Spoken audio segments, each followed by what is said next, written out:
Assalamualaikum warahmatullahi wabarakatuh. Halo semuanya, izin mengenalkan diri. Nama saya Ana Lestari dengan NIM 22446405510 kelas 4D. Tujuan saya di sini membuat video, saya akan mengulas kembali materi pada pertemuan kedua dengan mata kuliah Media Pembelajaran Berbasis ICT. Baik, di sini ada konsep dasar media pembelajaran. Nah, apa sih yang dimaksud dengan media? Media berasal dari bahasa Latin yaitu medium. Media adalah alat sarana atau perantara yang digunakan untuk menyampaikan pesan informasi data atau hiburan dari sumber kepada penerima. Di sini ada beberapa jenis media. Yang pertama ada media cetak seperti surat kabar, majalah, atau buku. Dan yang kedua ada media elektronik seperti televisi atau radio. Dan yang ketiga ada media digital atau internet seperti sosial, situs web, atau email. Dan yang keempat ada media visual seperti poster atau spanduk foto. Di sini ada communication model. Apa itu communication model? Yaitu proses bagaimana pesan disampaikan dari satu ke orang lain sampai akhirnya dipahami. Nah, di dalam gambar ada beberapa bagian penting. Yang pertama ada sender atau pengirim. Sender itu adalah orang yang menyampaikan pesan atau informasi kepada orang lain. Contohnya itu seorang guru yang sedang menjelaskan pelajaran kepada siswa di kelas. Dan ada juga di dalam sender ada proses yang disebut encoding. Encoding itu atau pengkodean pesan. Encoding adalah proses mengubah ide, pikiran, atau perasaan menjadi pesan yang bisa disampaikan. Contohnya itu guru memiliki ide tantangan materi pelajaran.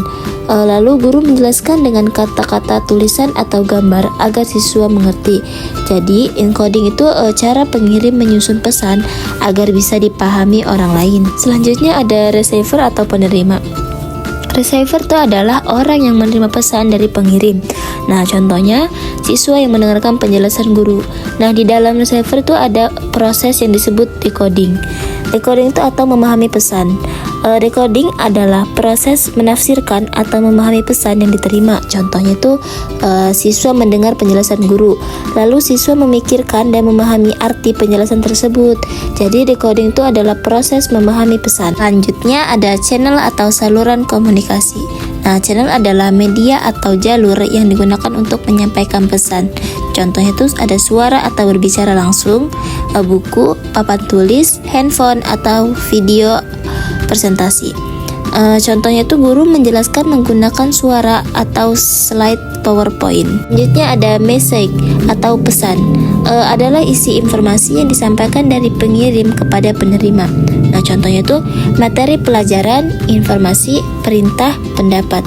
Ada contoh sederhananya itu guru menjelaskan tentang sistem tata surya. Selanjutnya ada feedback atau umpan balik. Nah, feedback adalah tanggapan atau respon dari penerima terhadap pesan yang diterima. Contohnya itu siswa bertanya, siswa menjawab pertanyaan guru, siswa mengangguk tanda mengerti. Nah, feedback penting karena menunjukkan apakah pesan sudah dipahami atau belum. Selanjutnya ada noise atau gangguan. Noise adalah segala sesuatu yang mengganggu proses komunikasi sehingga pesan tidak tersampaikan dengan baik. Contohnya itu ada suara bising di kelas, sinyal internet buruk, penerima tidak fokus, bahasa yang sulit dipahami. Pesan bisa tidak jelas atau disalahartikan. Baik, mungkin itu saja yang dapat saya jelaskan kembali. Saya akhiri. Wassalamualaikum warahmatullahi wabarakatuh.